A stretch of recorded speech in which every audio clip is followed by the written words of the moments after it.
Hello students, आज हम इस लेक्चर में बात करने वाले हैं नेट सेट और जेआरएफ में 2021 से लेकर 2012 के बीच में मांग के नियम और मांग की लोच के संबंध में कौन कौन से क्वेश्चंस आए हैं और किस तरीके के क्वेश्चन आए हैं उनको समझने के लिए।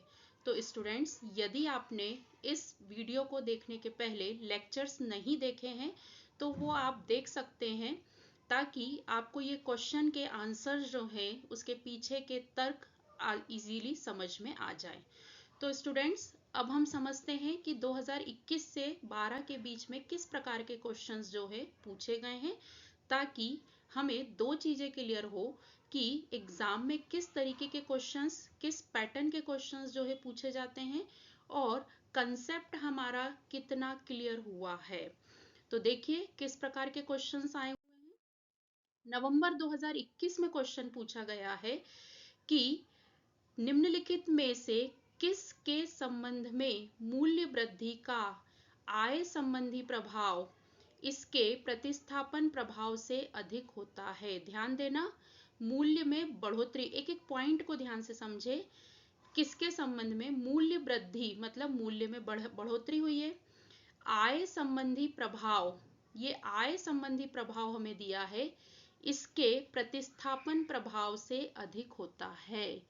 तो आय संबंधी, जब आय के संबंध में हम लोगों ने पढ़ा हुआ है कि गिफिन वस्तुएं जो होती हैं, गिफिन वस्तुएं क्या होती हैं? निकृष्ट वस्तुएं, या हम उसको बोले लो क्वालिटी के गुड्स होते हैं, जिसमें जैसे जैसे आय बढ़ती है इसकी डिमांड जो है वह कम होती जाती है। आय के साथ इसका ऋणात्मक संबंध होता है, क्योंकि लोग जब उनकी इनकम बढ़ जाती है तो लोग जो है निम्न क्वालिटी की जो वस्तुएं हैं उनको खरीदने की बजाय उच्च कोटि की वस्तुएं खरीदते हैं। तो इसीलिए आय संबंधी प्रभाव जो है इसके प्रतिस्थापन प्रभाव से अधिक होता है। आय के प्रभाव के कारण ही जो है लोग रिप्लेस कर देते हैं, निम्न कोटि की वस्तुएं उच्च कोटि की वस्तुओं में रिप्लेस कर देते हैं। तो इसका सही आंसर क्या है स्टूडेंट? इसका सही आंसर है गिफिन वस्तुएं। ठीक है, इसका आंसर है गिफिन वस्तुएं। ठीक है, नेक्स्ट क्वेश्चन। नवंबर 2021 में ही दूसरा क्वेश्चन पूछा गया था, निम्नलिखित में से क्या सामान्य आय मांग वक्र की अधोगामी ढाल को स्पष्ट करता है? हमने ये पढ़ा हुआ है, सामान्य मांग वक्र की ढाल हमेशा बाएं से दाएं की ओर होती है। उसके क्या क्या कारण होते हैं? तो जो उसके कारण होते हैं वह तीन कारण हैं। पहला होता है, मेन कारण है कि जो मांग है वह किसके कारण? मूल्य परिवर्तन का आय प्रभाव। ठीक है, मूल्य में मूल्य परिवर्तन के कारण जो है प्रभाव आता है। फिर दूसरा हमने पढ़ा है स्थानापन्न या प्रतिस्थापन प्रभाव, जिसमें हमने पूरक वस्तुएं और स्थानापन्न वस्तुओं के बारे में पढ़ा है। और उपभोक्ता का उपयोगिता को अधिकतम बढ़ाने वाला व्यवहार, सीमांत उपयोगिता ह्रास नियम लगता है। इस कारण से जो है व्यक्ति जब उसके वस्तु का मूल्य जो है कम होने लगता है तो मांग ज्यादा हो जाती है, और जब वस्तु का मूल्य बढ़ जाता है तो उसकी मांग कम हो जाती है।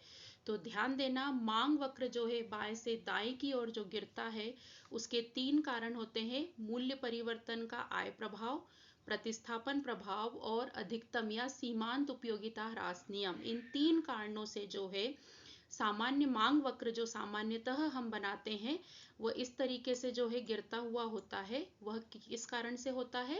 वह होता है इन तीनों कारणों से। तो इसका आंसर क्या होगा? ए, बी और सी, थर्ड वाला। ठीक है, क्लियर? चलिए नेक्स्ट, यह जो है नवंबर 2021 में तीसरा क्वेश्चन आया था, समपूरक उत्पादों के बीच मांग की प्रतिलोच। सबसे पहले हम समझे समपूरक वस्तुएं कौन सी होती हैं। तो समपूरक वस्तुएं जो एक दूसरे के साथ उपयोग में आती हैं, जैसे ब्रेड एंड बटर, कार और पेट्रोल का एग्जाम्पल हमने पढ़ा हुआ है, या पेन और स्याही। यदि पेन की मूल्य बढ़ जाता है तो उसके प्रतिरूप में स्याही की मांग भी कम हो जाती है, क्योंकि पेन का मूल्य बढ़ा है तो पेन की डिमांड कम होगी, और पेन की डिमांड कम होगी तो स्याही के मूल्य में भले ही कोई परिवर्तन ना हो तो भी उसकी मांग जो है वह कम हो जाएगी। तो प्रतिलोच यही होता है कि दूसरी वस्तु में की मांग में परिवर्तन होना। तो स्टूडेंट, पूरक वस्तुओं की मांग की प्रतिलोच क्या होती है? हमेशा ऋणात्मक होती है। यह भी हमने पढ़ा हुआ है। यानी हमने जो कंसेप्ट पढ़े हुए हैं वो जो है हमें स्टूडेंट्स अक्टूबर 2020 में पूछा गया था कि निम्नांकित उत्पादों को मूल्य लोच के बढ़ते अनुक्रम में व्यवस्थित करें। मूल्य लोच के बढ़ते अनुक्रम में मतलब कि हमें सबसे अधिक बेलोचदार, जिसमें लोच में कोई परिवर्तन नहीं होता है, उस क्रम में लेते हुए हमें चीजों को अरेंज करना है। तो सबसे पहले देखिए पॉइंट कौन कौन से दिए हैं। एक रूप उत्पाद, एक जैसे, ठीक है। विविधीकृत उत्पाद, जैसे साबुन की हम बहुत सारी वैरायटी जो है वो देखते हैं। मूल आवश्यकता की वस्तुएं, बेसिक नीड्स की, जिसमें नमक शक्कर आता है। और टिकाऊ वस्तुएं जो उपभोक्ता के द्वारा बार बार नहीं खरीदी जाती हैं, वो होती हैं टिकाऊ वस्तुएं। अब मूल्य लोच के बढ़ते अनुक्रम में जो है हमें लगाना है। तो सबसे पहले जो मांग होती है मूलभूत आवश्यकताओं की वस्तु, तो इसको हम नंबर देंगे पहला नंबर, क्योंकि मूल आवश्यकताओं की वस्तुओं पर मूल्य का कोई प्रभाव नहीं पड़ता है। इसकी लोच जो है वह परिवर्तित नहीं होती है। कीमत जो है 2 रुपए हो तब भी नमक उतना ही खरीदा जाएगा, और यदि 10 रुपए भी हो जाए तब भी नमक जो है उतना ही खरीदा जाएगा। तो पहले नंबर पे आएगी मूल आवश्यकता की वस्तुएं। दूसरे नंबर पे आएगा आपका टिकाऊ विविधीकृत उत्पाद। विविधीकृत उत्पाद मतलब जैसे साबुन की बहुत सारी वैरायटी चलती है, या क्रीम की हम देखें बहुत सारी वैरायटी चलती है। तो इस संबंध में कस्टमर का यह विजन रहता है कि हम जिस ब्रांड की, जिस फ्रेगनेंस की चीजें यूज कर रहे हैं, उसी की चीजें हम खरीदें। तो इस संबंध में मूल्य का प्रभाव जो है वह कम होता है। यदि हम लक्स साबुन की बात करें, वह 5 रुपए का मिल रहा है, 10 रुपए का मिल रहा है, या 20 रुपए का मिल रहा है। यदि कस्टमर उसी लक्स के साबुन को खरीद रहा है तो जब वो उसी साबुन को परचेज करेगा। तो सेकंड नंबर पे आएगा आपका विविधीकृत उत्पाद। फिर थर्ड नंबर पे आएगा आपका टिकाऊ वस्तुएं। टिकाऊ वस्तुएं जिसमें कि कस्टमर बार बार उसको खरीदने की आवश्यकता नहीं होती है, वह लंबे समय तक चलती है। तो उसकी मांग में भी मूल्य का जो है प्रभाव उसके बाद आएगा। और सबसे लास्ट में जो है एक रूप उत्पाद मतलब एक जैसे प्रोडक्ट। तो इसमें मूल्य का प्रभाव जो है एक प्राइस यदि बढ़ गया तो कस्टमर जो है दूसरे प्रोडक्ट की तरफ ट्रांसफर हो जाएगा। तो यदि हम क्रम देखें तो पहला है सी, फिर दूसरा है विविधीकृत उत्पाद।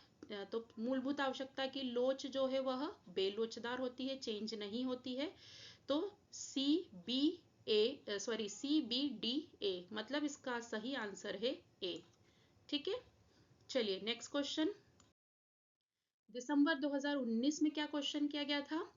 तो मांग लोच और इसके मापन के संबंध में निम्नलिखित 2 अभिकथन दिए हैं। कंसेप्ट यदि हमने अच्छे से पढ़े हैं तो हम कथन को बहुत अच्छे से जज कर सकते हैं। क्या है? सीधी मांग रेखा वक्र के प्रत्येक बिंदु पर बिंदु लोच हर प्रकार से समान होती है। मांग वक्र जो है, मतलब ये जो हम ग्राफ बनाते हैं, इसमें ये जो मांग वक्र होता है, प्रत्येक बिंदु पर बिंदु लोच हर प्रकार से समान होती है? बिल्कुल नहीं। यह जो है मांग रेखा पर मांग की लोच जो है वह अलग अलग हो सकती है। ठीक है ना?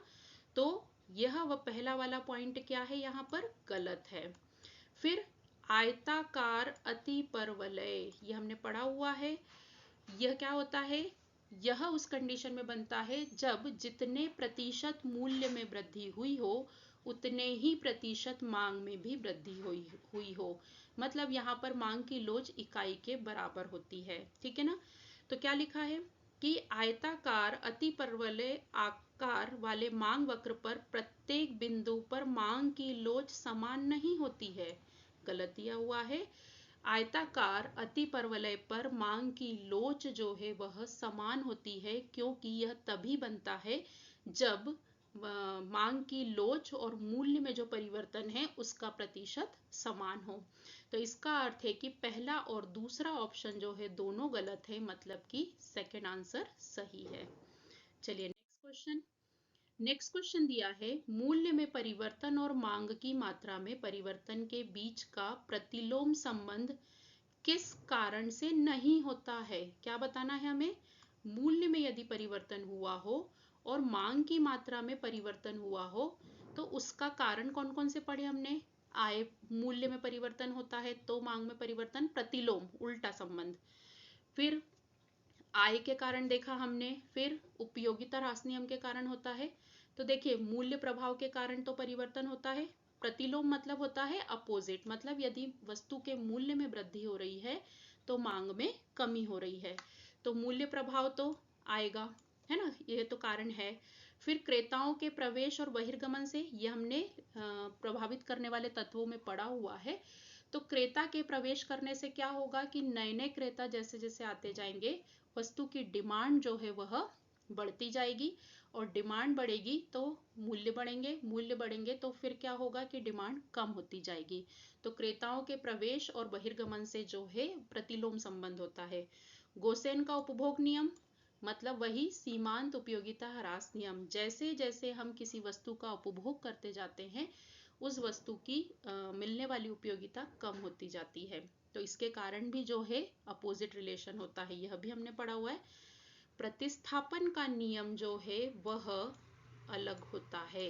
यह जो है इसका सही आंसर जो इसका हम बोले यह होगा डी, कारण नहीं होता है। हम क्या देख रहे हैं कि कौन सा ऐसा कारण है जिसके कारण यह क्या होता है, नहीं होता है। तो मूल्य प्रभाव के कारण मूल्य और मांग में प्रतिलोम संबंध होता है। क्रेताओं के प्रवेश और बहिर्गमन के समय जो है प्रतिलोम, गोसेन के उपभोग के नियम में प्रतिलोम होता है। तो इसका सही आंसर क्या आएगा? प्रतिस्थापन का नियम। ठीक है, इस ऑप्शन का जवाब, इस ऑब्जेक्टिव का जवाब ये रहा। देन फिर हमको दिया है सूची फर्स्ट और सूची सेकंड से सुमेलित कीजिए और सूचियों के नीचे दिए गए कूट का प्रयोग कर सही उत्तर चुनिए। बहुत ध्यान से हमें पढ़ना है, बहुत अच्छे से हमने सब कंसेप्ट पढ़े हुए हैं, पहले हम पूरा पढ़ लें। आय लोच इकाई से कम हो, प्रतिलोच इकाई से कम हो, ध्यान देना ये आय लोच है इकाई से कम, प्रतिलोच इकाई से कम हो, प्रतिलोच शून्य से कम हो और आय लोच शून्य से कम हो। तो प्रतिलोच शब्द जो है वह पूरक वस्तु और स्थानापन्न वस्तुओं के संबंध में चलता है। ठीक है, तो और आय लोच इकाई से कम हो, तो हमारे पास ऑप्शन में प्रतिस्पर्धी वस्तुएं, हीन वस्तुएं, श्रेष्ठ वस्तुएं और पूरक वस्तुएं दिया हुआ है। तो सबसे पहला है आय लोच इकाई से कम हो, तो इसका आंसर क्या आएगा? श्रेष्ठ वस्तुएं आय लोच इकाई से कम हो। कौन सी ऐसी वस्तुएं होती हैं जो इकाई से कम श्रेष्ठ वस्तुएं? ठीक है, फिर इसके बाद जो है प्रतिलोच इकाई से कम हो, प्रतिलोच इकाई से कम हो पर धनात्मक हो तो स्थानापन्न वस्तुएं, ये हमने पढ़ा हुआ है। प्रतिलोच शून्य से कम हो, शून्य से कम हो इट मीन्स कि ऋणात्मक हो, तो अभी एक ऑब्जेक्टिव आया था पूरक वस्तुओं की जो है आयलोच ऋणात्मक होती है, तो शून्य से कम का मतलब होता है ऋणात्मक। ठीक है, और आय लोच शून्य से कम हो तो वो हमारा बचा है शून्य से कम जो है आय लोच, वह हीन वस्तुओं की होती है। तो इस प्रकार से ए का थर्ड, तो ये सी वाला ऑप्शन जो है हमारा इसका सही आंसर है। ठीक है, चलिए स्टूडेंट्स, जुलाई 2018 में क्या क्वेश्चन पूछा गया है? निम्नलिखित में से कौन सा समूह कीमत लोच गुणांक, कीमत में परिवर्तन और कुल आय में परिवर्तन के मध्य अंतर संबंधों को दर्शाने के लिए गलत समूह है? किस किस में बताना है? कीमत लोच गुणांक मतलब कि इकाई से कम, इकाई से अधिक, कीमत में परिवर्तन और कुल आय में परिवर्तन। तो देखिए हमें बताना है कौन सा गलत समूह है, तो इसका आंसर बी है और ए और बी में से ही आंसर आएगा, क्योंकि आप देखिए इसमें शून्य और एक से कम में रिजल्ट दोनों एक से दे रहे हैं, वृद्धि वृद्धि वृद्धि, कमी कमी वृद्धि और कमी कमी। तो यहाँ पर जो है आंसर इसका बी है। वो किस प्रकार से? देखिए यदि मांग की लोच इकाई से कम है, इकाई से कम का आशय क्या होता है कि जब जिस प्रतिशत में कीमत में परिवर्तन होता है उतने प्रतिशत से मांग की लोच में कम परिवर्तन होता है तो वह इकाई से कम कही जाती है। तो यहाँ क्या बोल रहे हैं, कीमत में परिवर्तन वृद्धि करता है और कुल आय में परिवर्तन जो है वह कमी करता है। तो एक से कम यदि हो तो यदि कीमत में परिवर्तन हो रहा है तो कुल आय में भी वृद्धि होगी यदि आय की कीमत लोच जो है वह इकाई से कम हो तो। ऐसे यहाँ लिखा है कीमत में परिवर्तन से जो है कम होगी, कीमत जो है वह कम होगी, कुल आय भी जो है वह क्या होगी यहाँ पर कम होगी। तो ये जो है बी वाला कॉम्बिनेशन जो है वह गलत है, बाकी सारे कॉम्बिनेशन जो है वह अधिक है। जैसे हम समझे एक के समतुल्य, मतलब कि हमारी मांग की लोच इकाई के बराबर है। इकाई के बराबर का अर्थ क्या होता है कि जब जितना मूल्य में परिवर्तन हुआ है उतना ही मांग में भी परिवर्तन हो, सेम प्रतिशत हो। तो देखिए कीमत में जो है वृद्धि हो रही है तो कुल आय में कोई परिवर्तन नहीं होगा, कमी हो रही है तो कोई परिवर्तन नहीं होगा। और यदि इकाई की लोच एक से अधिक है तो कीमत में यदि वृद्धि हो रही है तो कुल आय में कमी होगी। तो इस प्रकार से इसका जो सही आंसर है वह बी है। ठीक है, चलिए नेक्स्ट है नवंबर 2017 में पूछा, कथन दिया हुआ है कि सीमांत एवं औसत आगम के शब्दों में, ध्यान देना, सीमांत और औसत आगम के शब्दों में बिंदु कीमत मांग की लोच निम्न सूत्र द्वारा मापी जा सकती है। तो औसत आगम बटे औसत आगम माइनस सीमांत आगम, तो ये जो है कंसेप्ट हमने नहीं पढ़ा है। तो यह जो फॉर्मूला है वह श्रीमती जॉन रॉबिन्सन ने मांग की लोच निकालने के लिए दिया हुआ है, जिसमें उन्होंने मांग की लोच को नापने के लिए बताया है कि सीमांत आगम एक अतिरिक्त इकाई के कारण जो है मांग में कितना परिवर्तन होता है उसके आधार पर जब मांग की लोच निकाली जाए। तो ये फॉर्मूला जो है वह सही है, औसत आगम बराबर औसत आगम बटे औसत आगम माइनस सीमांत आगम। तो पहला कथन सही है। दूसरा है मांग फलन के ढाल एवं संबंधित कीमत एवं मात्रा के अनुपात का गुणनफल। ध्यान देना, मांग फलन के ढाल, यदि हम ग्राफ पे इस प्रकार से देखें तो मांग फलन का ढाल जो है इस प्रकार से होता है, संबंधित कीमत एवं मात्रा के अनुपात का गुणनफल बिंदु कीमत मांग की सापेक्षता है। बिल्कुल स्टूडेंट्स, हम जो है ग्राफ इस प्रकार से बनाते हैं तो देखिए यहाँ हम जो है कीमत दर्शाते हैं P और यहाँ पे हम जो है क्वांटिटी दर्शाते हैं मात्रा। इन दोनों के कॉम्बिनेशन से जो ग्राफ बनता है इसे ही जो है क्या बोला जाता है, मांग वक्र।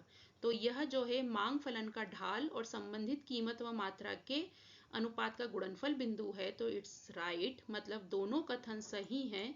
तो हमारा आंसर आएगा इसका ए। ठीक है, फिर है आपका जनवरी 2017 में पूछा था, सूची 1 और सूची 2 के साथ सुमेलित कीजिए और निम्न कूटों की सहायता से सही उत्तर का चयन कीजिए। ठीक है, देखिए मांग का गैर मूल्य मात्रा संबंध, मूल्य वृद्धि का आय प्रभाव इसके प्रतिस्थापन प्रभाव से अधिक होता है, विकल्पों की सकर्मता और संगतता और मांग का मूल्य मात्रा संबंध। फिर दिया है हमें मांग का विस्तार और संकुचन, वर्गीय उपयोगिता उपागम, मांग में वृद्धि और कमी, गिफिन वस्तुएं। तो देखिए हमने बहुत अच्छे से समझा हुआ है कि जब मांग में मूल्य के कारण परिवर्तन होता है तो उसे जो है हम मांग का विस्तार और संकुचन कहते हैं। तो मतलब मांग का मूल्य और मात्रा संबंध मतलब मांग का विस्तार और संकुचन, मतलब डी का पहला आएगा। तो डी के पहले में ये दोनों आंसर है, मतलब ये क्लियर हो गया कि ए और सी में से आंसर है। फिर मांग में जो है यदि कीमत के अलावा अन्य तत्वों से परिवर्तन हो, जैसे आय से, प्रतिस्थापन वस्तुओं से, तो उसे मांग की वृद्धि और कमी कहते हैं। मतलब ए का कौन सा आएगा, थर्ड। तो ए का थर्ड मतलब ये, तो इसका मतलब हमने 2 पॉइंट सही पकड़ लिए, तो ए का थर्ड आएगा, मीन्स हमारा आंसर है सी। लेकिन फिर भी हम आगे 2 पॉइंट और समझ लें। मूल्य वृद्धि का आय प्रभाव इसके प्रतिस्थापन प्रभाव से अधिक होता है। अभी जस्ट हमने इसके पहले ऑब्जेक्टिव में देखा था। तो यह जो है गिफिन वस्तुएं होती हैं जिसका आय प्रभाव प्रतिस्थापन प्रभाव से अधिक होता है। तो बी का फोर्थ, और बचा हमारा विकल्पों की सकर्मकता और संगतता, वर्गीय उपयोगिता उपागम। तो इट मीन्स इसका जो सही ऑप्शन है वह है सी। स्टूडेंट्स, अब हम देखेंगे जुलाई 2016। तो जुलाई 2016 में क्वेश्चन पूछा गया कि कथन ए, मूल्य में कमी सामान्यतः वस्तुओं के लिए मांग में वृद्धि करती है। मूल्य में कमी सामान्यतः वस्तुओं के लिए मांग में वृद्धि करती है, ये कथन दिया हुआ है, स्टेटमेंट है। और कारण क्या दिया हुआ है इसका? मूल्य में कमी से बाजार में वस्तुओं के लिए नए क्रेताओं का प्रवेश होता है। तो पहले कारण हम समझें कि मूल्य में कमी, यदि हम किसी वस्तु का मूल्य कम कर दें, जैसे साबुन है वह 20 रुपए में मिल रहा है, अब 15 रुपए में मिलेगा, तो इसके कारण क्या होगा कि बाजार में वस्तु के लिए नए क्रेताओं का प्रवेश होता है। ये बिल्कुल सही है कि जैसे ही मूल्य कम होता है, जो लोग खरीद नहीं पा रहे थे ज्यादा मूल्य होने के कारण, वो अब इसको खरीद सकते हैं। तो ये कारण जो है आर तो सही है, लेकिन इसके बेसिस पे ये कथन कहा गया है कि मूल्य में कमी सामान्यतः वस्तु की मांग में वृद्धि करती है। तो यह स्टेटमेंट जो है हमेशा सही नहीं होता है कि मूल्य में जो कमी है उसके कारण वस्तु की मांग में हमेशा वृद्धि होती है, सामान्यतः वृद्धि होती है। यह इसके बेसिस पे जो है वह सही नहीं है। तो ये हम कहेंगे कि इसका आंसर है डी, कि ए गलत है किंतु आर सही है। कारण बिल्कुल सही है, लेकिन उसके बेसिस पे ये जो कथन निकाला गया, स्टेटमेंट कहा गया है, इस कारण को देखते हुए वह सही नहीं है। तो इसका आंसर है डी। चलिए नेक्स्ट क्वेश्चन। दिसंबर 2015 में कौन से क्वेश्चन पूछे गए?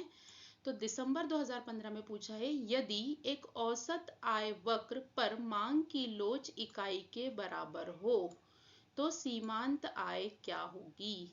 तो औसत आय क्या बोल रहा है वो? ईडी बराबर जो है क्या होना चाहिए? इकाई के बराबर, एक के बराबर होना चाहिए। तो उस स्थिति में स्टूडेंट सीमांत आय जो है वह शून्य के बराबर होती है। यदि इकाई से अधिक हो तो सीमांत आय जो है वह अधिक होती है, धनात्मक होती है। और यदि मांग की लोच 0 से 1 के बीच में हो, मतलब इकाई से कम हो, तो सीमांत आय जो है वह ऋणात्मक होती है। तो यहाँ पे क्वेश्चन किसके पूछा गया है? इकाई के बराबर हो तो, इकाई के बराबर, तो सीमांत आय क्या होगी? 0 होती है, और इस स्थिति में सीमांत आय अधिकतम होती है। ठीक है। नेक्स्ट क्वेश्चन दिया है, कथन ए एवं तर्क आर के निम्नलिखित दोनों कथनों के लिए सही कोड इंडिकेट कीजिए। पहला दिया है कथन, वस्तु की मांगी गई मात्रा सदैव इसके मूल्य में परिवर्तन के विपरीत परिवर्तित होती है। क्या क्वेश्चन बोल रहे हैं? वस्तु की मांगी गई मात्रा, जो हम डिमांड है, सदैव इसके मूल्य में परिवर्तन के विपरीत परिवर्तित होती है। यदि हम मांग का नियम देखें और अन्य बातें समान रहें तो यह बिल्कुल सही है कि मूल्य में यदि कमी हो रही है तो मांग में वृद्धि होती है, मतलब प्रतिलोम संबंध होता है, विपरीत संबंध होता है। तो उस आधार पे हम देखें तो वस्तु की मांगी गई मात्रा सदैव इसके मूल्य में परिवर्तन के विपरीत परिवर्तित होती है। तर्क क्या दिया गया है? मूल्य प्रभाव धनात्मक प्रतिस्थापन प्रभाव व ऋणात्मक आय प्रभाव का शुद्ध परिणाम है। प्रतिस्थापन प्रभाव हम समझते हैं कि यदि किसी वस्तु के मूल्य में वृद्धि हो गई है तो व्यक्ति जो है क्या करता है, उसके बजाय दूसरी वस्तु, जैसे चाय और कॉफी जो है प्रतिस्थापन प्रभाव में आती है, कि चाय का मूल्य यदि बढ़ गया है तो जो लोग, चाय महंगी हो गई है तो लोग कॉफी पीना पसंद करते हैं, कॉफी की तरफ ट्रांसफर हो जाते हैं।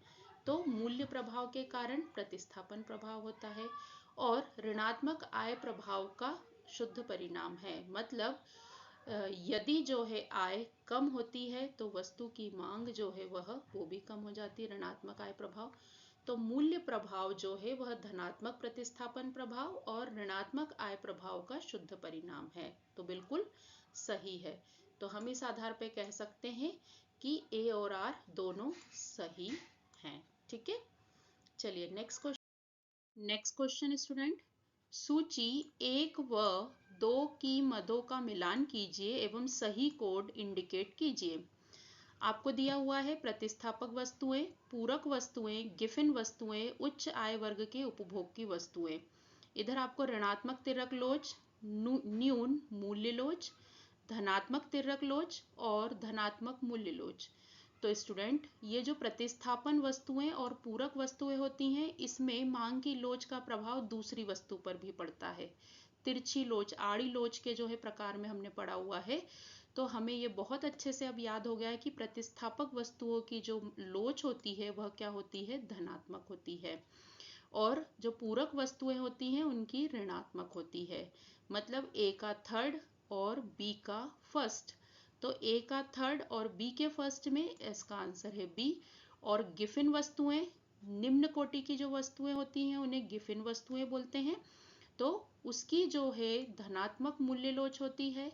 मतलब यदि मूल्य कम होता है तो डिमांड भी जो है वह कम हो जाती है, यदि मूल्य बढ़ता है तो डिमांड भी बढ़ जाती है। और उच्च आय वर्ग के उपभोग की वस्तुएं, मतलब विलासिता की वस्तुएं जो बोलते हैं, तो न्यून मूल्य लोच होता है। मतलब इसमें मूल्य का प्रभाव जो है कम पड़ता है, बेलोचदार होती है इसकी जो मांग की लोच है, कि मांग का जो प्रभाव है वह बहुत ज़्यादा नहीं पड़ता है, किस पर, विलासिता की वस्तुओं पर। तो इसका सही आंसर है बी। ठीक है स्टूडेंट्स, अब हम देखेंगे दिसंबर 2014 के क्वेश्चंस।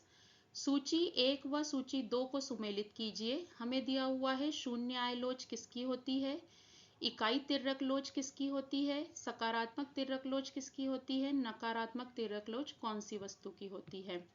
इधर हमें प्रतिस्थापित वस्तुएं, मानार्थ वस्तुएं, तटस्थ वस्तुएं और स्वतंत्र वस्तुएं।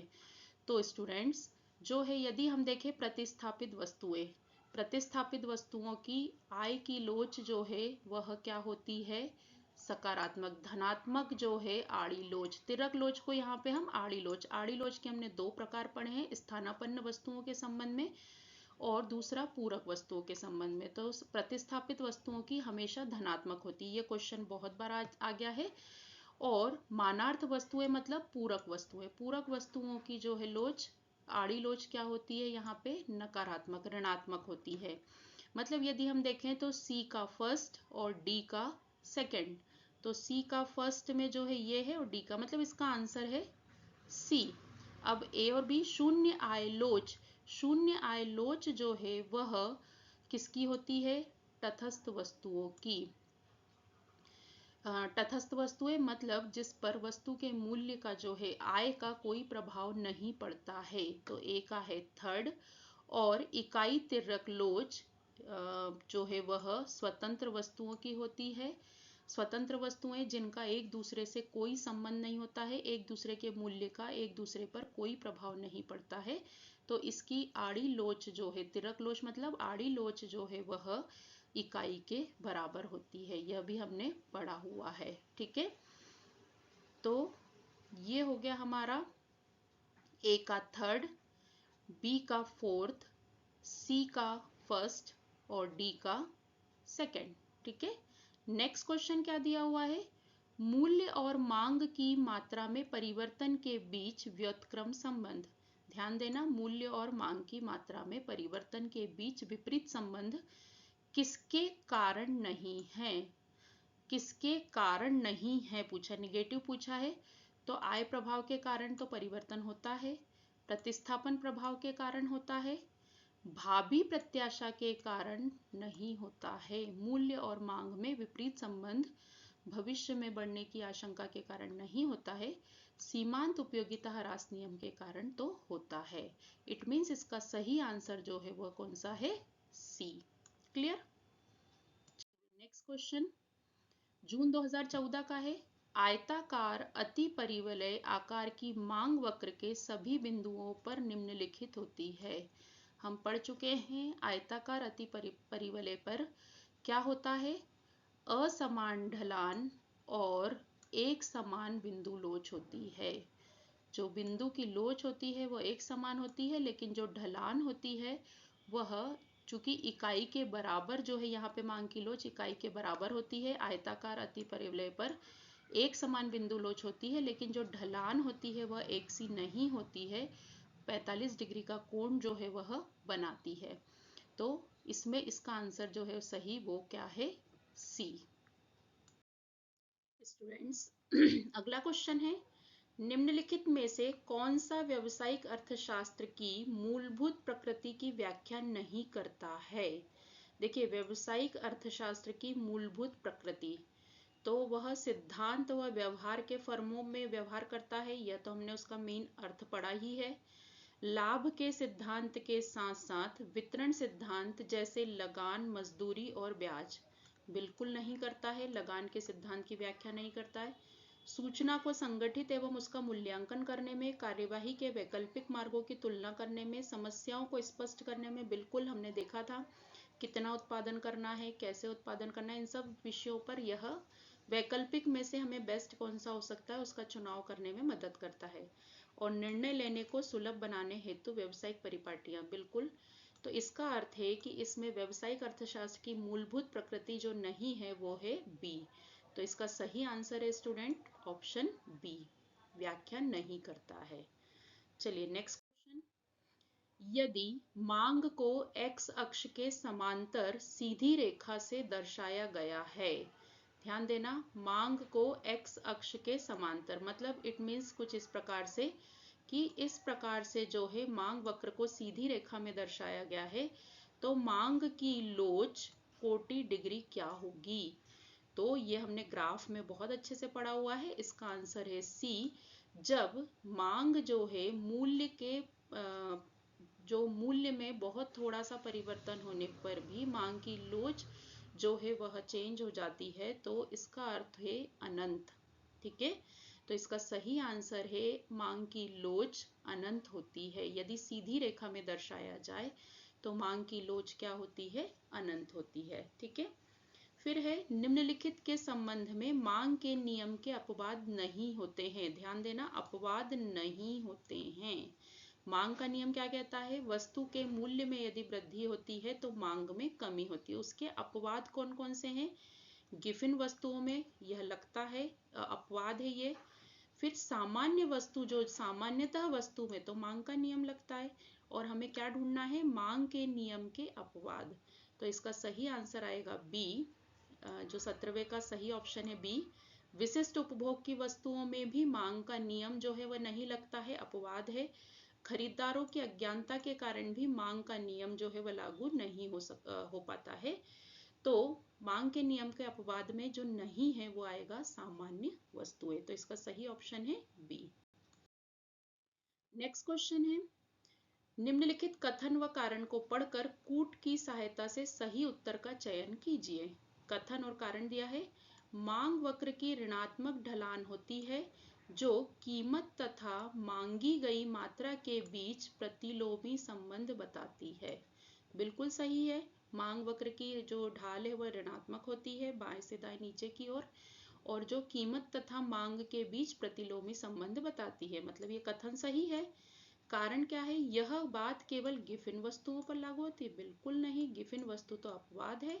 इसका अर्थ क्या हुआ कि ए सही है और आर असत्य है, मतलब इसका सही ऑप्शन क्या है, बी। ठीक है, फिर है व्यावसायिक अर्थशास्त्र को उस विषय के रूप में परिभाषित किया जाता है, आर्थिक संबंधों का अध्ययन करता है, आर्थिक गतिविधियों का उनके समग्र स्तर पर अध्ययन करता है, व्यवसाय में निर्णयन के लिए प्रयुक्त अर्थशास्त्र के उपकरणों से संबंधित है। यस, यह जो है निर्णय के उपकरण के लिए उपयोग में किया जाता है। व्यवसायिक अर्थशास्त्र निर्णय लेने का कार्य करता है, जो विकल्प है उसमें बेस्ट कौन सा होगा उसके लिए। सीमित साधनों के अनुकूलतम आवंटन का अध्ययन करता है, नहीं, तो इसका आंसर क्या है सही, सी। ठीक है, फिर हम देखेंगे जून 2013 में मांग के निम्नलिखित तत्व होने चाहिए। मांग के कौन कौन से एलिमेंट्स होते हैं, फैक्टर्स होते हैं? इच्छा होता है, आवश्यकता होता है, मात्रा, कीमत, समय, सब होते हैं ये। मतलब इसका सही आंसर क्या है? डी। तो स्टूडेंट इसका जो है सही आंसर क्या है? डी।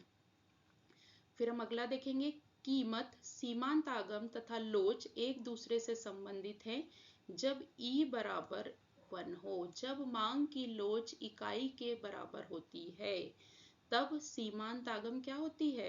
ये हमको दूसरे तरीके से पूछा था, शून्य होती है। ठीक है ना? तो जब मांग की लोच इकाई के बराबर हो तब सीमांत आगम शून्य होती है। क्लियर? तो इसका आंसर है। फिर है आपका सूची 1 व सूची 2 को सुमेलित कीजिए। सूची 1 और 2 को हमें मिलाना है। तो देखिए, मांग का संकुचन और जो विस्तार है वह कीमत परिवर्तन के कारण होता है। तो यहाँ जो है ए, मांग का संकुचन जो है कीमत परिवर्तन प्रभाव, मतलब ए का आएगा थर्ड। फिर मांग में कमी और वृद्धि जो है वह मूल्य परिवर्तन के अलावा जो परिवर्तन होते हैं उसके कारण होता है। तो मांग में कमी जो है गैर कीमत परिवर्तन प्रभाव है, मतलब बी का फर्स्ट।